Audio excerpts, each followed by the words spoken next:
Bienvenue dans la série sur la relativité. Donc nous avons vu précédemment la construction des repères, des référentiels, des systèmes de coordonnées, mais tout ça est un peu abstrait. Ça permet de faire une modélisation mathématique des positions et instants des objets et événements, mais on a aussi besoin de méthodes pratiques, physiques, pour la mesure des coordonnées et pour faire le lien ainsi entre cette modélisation et le monde réel. Alors, la première chose dont on a besoin, c'est d'un étalon de longueur, un étalon de longueur unité. C'était une des règles de construction de nos repères, de nos systèmes de coordonnées. Donc, on choisit un étalon d'une longueur dite de 1 mètre et un étalon de longueur unité. Et ce choix est totalement arbitraire. On choisit ce qu'on veut. Pour dire ça, c'est l'étalon de longueur. Et le choix est conventionnel. Donc c'est une décision de l'ensemble des utilisateurs, physiciens, industriels, etc. dans le monde, pour dire nous utilisons le même étalon.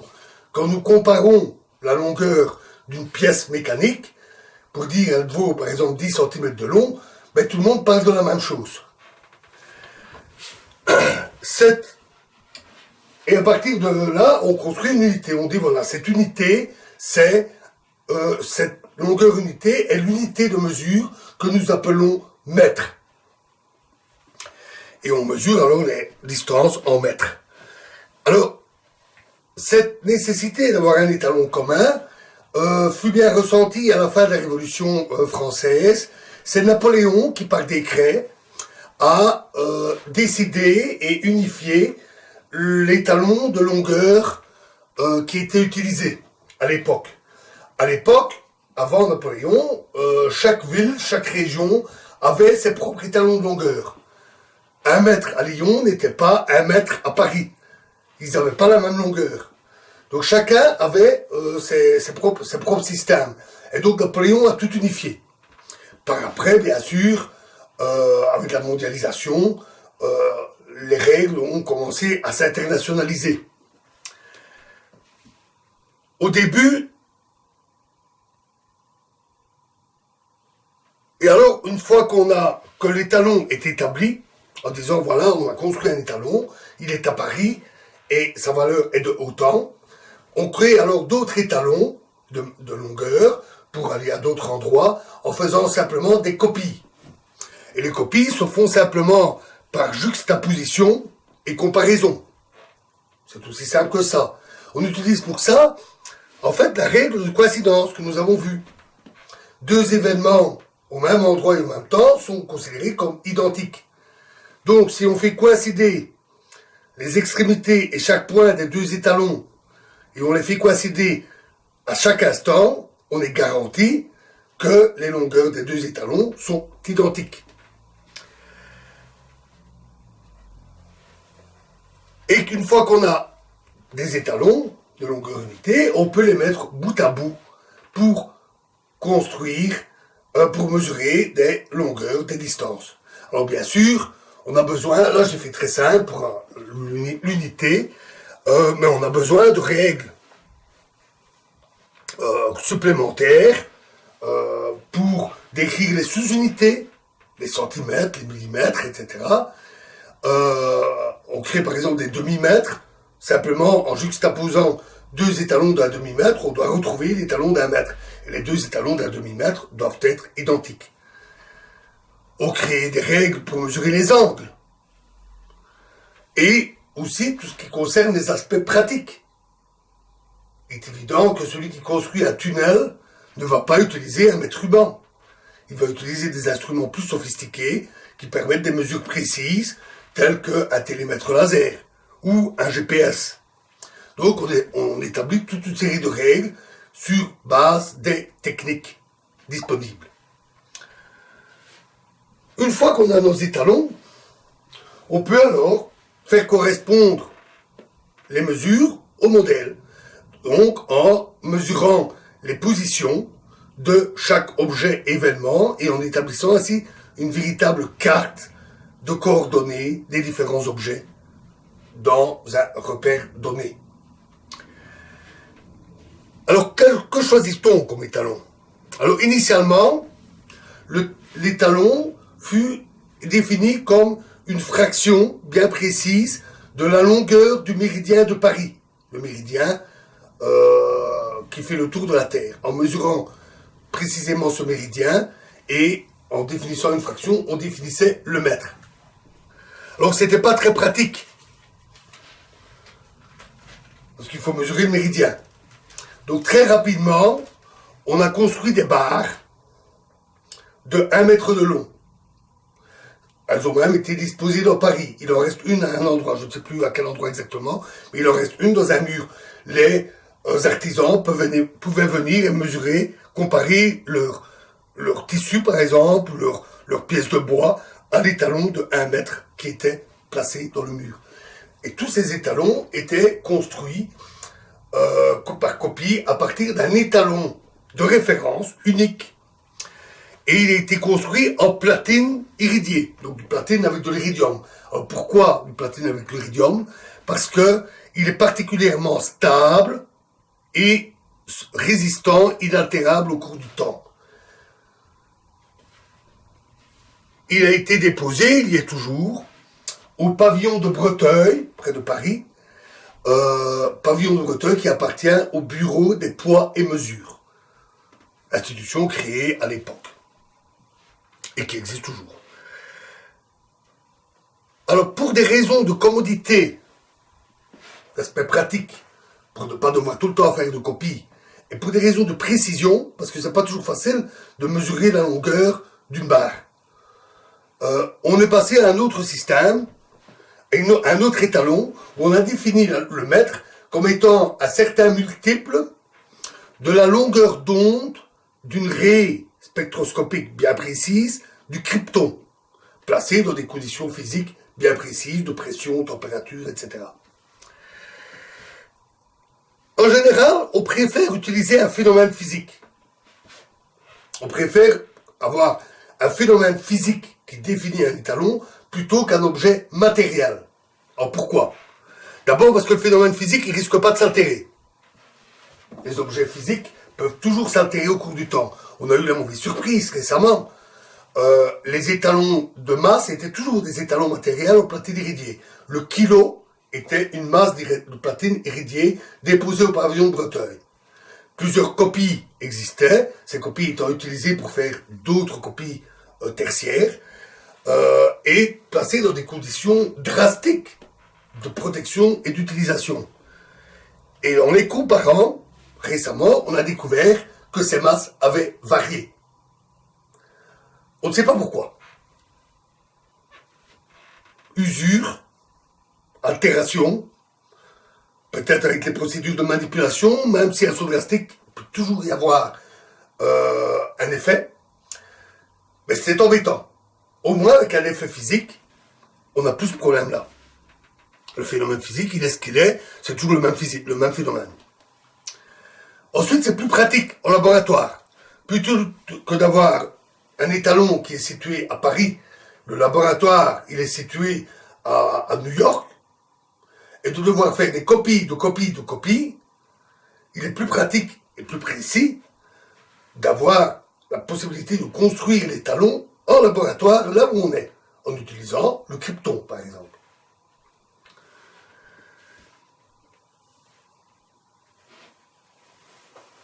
Notons que ces copies sont toujours utilisées, parce que des mètres étalons, on en utilise dans tous les domaines. On fabriquait ainsi des chaînes d'arpenteurs, et par copie, jusqu'au mètre ruban de la couturière. Donc c'est toujours utilisé, les copies. Elles ont aussi leur aspect pratique. Une fois qu'on a une matrice de longueur unité en usine, on peut alors fabriquer des milliers de mètres rubans d'1 mètre. De plus, utiliser un phénomène physique permet d'améliorer la précision au cours du temps, au fur et à mesure que l'on améliore les techniques expérimentales et qu'on améliore les instruments de mesure.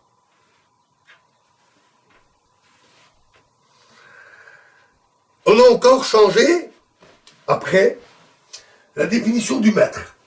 Alors c'est devenu la distance parcourue par la lumière dans le vide en une fraction de seconde bien précise, donnant 1 mètre. Alors on s'assure qu'en donnant cette définition, et par comparaison, on obtient le même mètre qu'avant. Mais pourquoi changer alors la définition? D'abord parce que les méthodes optiques, donc basées sur la lumière, sont parmi les plus précises.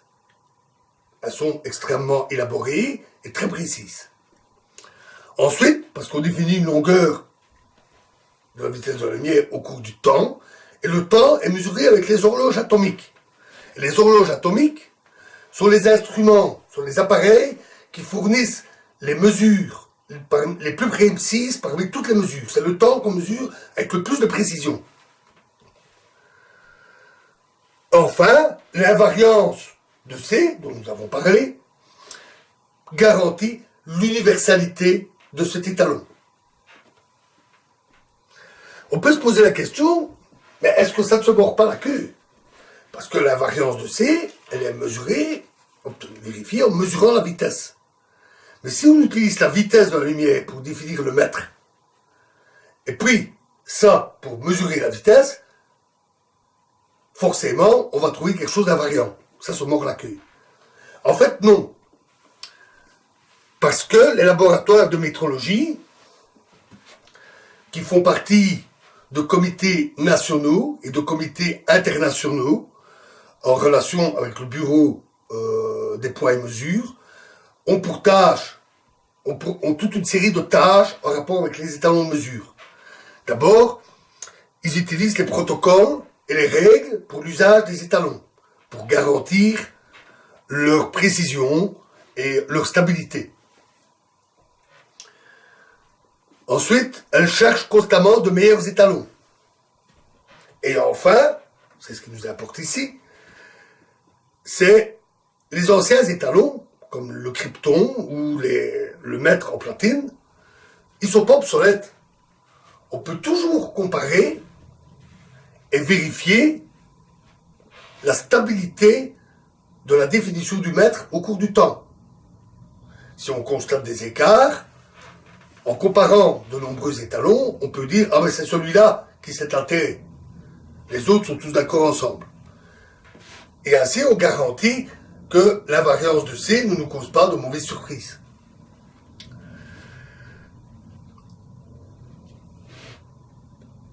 Ensuite, nous avons des règles qui nous concernent nous, ici, pour la création de la relativité. On va utiliser donc ces règles, un étalon, pour mesurer une distance L dans un système de référence K donné. Mais on ne peut pas supposer qu'en utilisant ce même étalon pour un repère K' en mouvement, par exemple, on mesurerait aussi une longueur L dans ce système de référence K'. Parce que ça, ce serait faire une hypothèse supplémentaire. Ce serait supposer que la même mesure donne le même résultat dans les deux repères. Il faut donc, comme règle, que dans le repère K, uniquement le repère K d'abord, il faut des règles étalons parfaitement immobiles et construites selon les règles de l'art par les protocoles et les règles de construction de l'étalon de mesure. Comme on utilise une barre en platine obtenue par copie ou le krypton ou la vitesse de la lumière.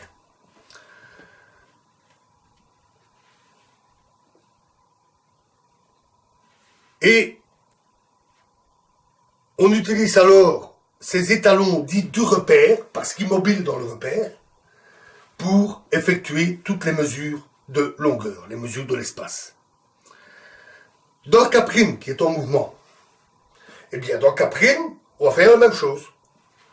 On va construire des règles étalons, selon les mêmes procédures.